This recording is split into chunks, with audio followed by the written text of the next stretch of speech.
We're getting close to the end of the program here, but real quick, I wanted to mention, I heard this morning on America's Morning News, as I was getting ready for work, there was a story on there about Jan Brewer and what she is calling kind of a conspiracy between President Obama and Felipe Calderon. He is president of Mexico, and their supposed conspiracy to leave the borders open so that illegal aliens will increase liberal voters in the United States. Her quote, "I think it's just amazing that the Mexican government, along with President Calderon and the bordering governors that interact with us, they do not want our border secure," Brewer said in a telephone interview today. I mean, they have made it very, very clear. And when they asked her why she thinks Calderon doesn't want the U.S.-Mexico border secure, she said, "I believe that Calderon believes that he is helping out the federal administration and that they're looking at it in a political mode to bring in newly registered illegal immigrants to register to vote." That, I'm going to say it with all due respect to the governor of the state of Arizona, is ludicrous. I cannot,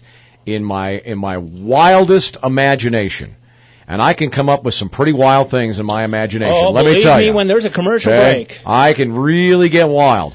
I cannot imagine in my wildest imagination that President Barack Obama and Mexican President Felipe Calderon are in an active conspiracy right now to not secure the Mexican-American border so that more liberal voters will stream into the United States and help out Barack Obama and the Democrats politically. That is just flat laughable and quite disappointing. It's not really plausible that illegals can very easily register to vote. They can't in Arizona. I'll tell you that. We got some pretty strict rules and laws that have been passed. We're not supposed to do it anywhere in the United States, but I got two words for you: George Bush.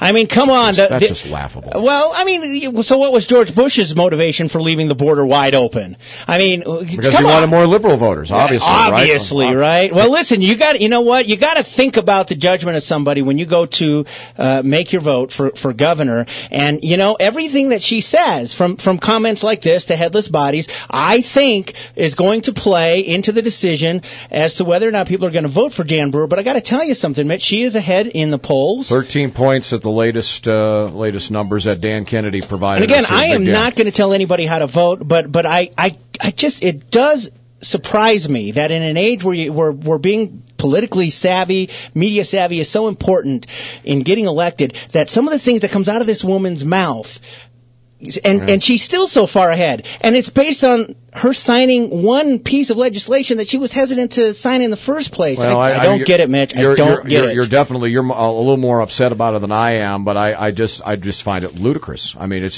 just a silly thing to say. It's just flat silly.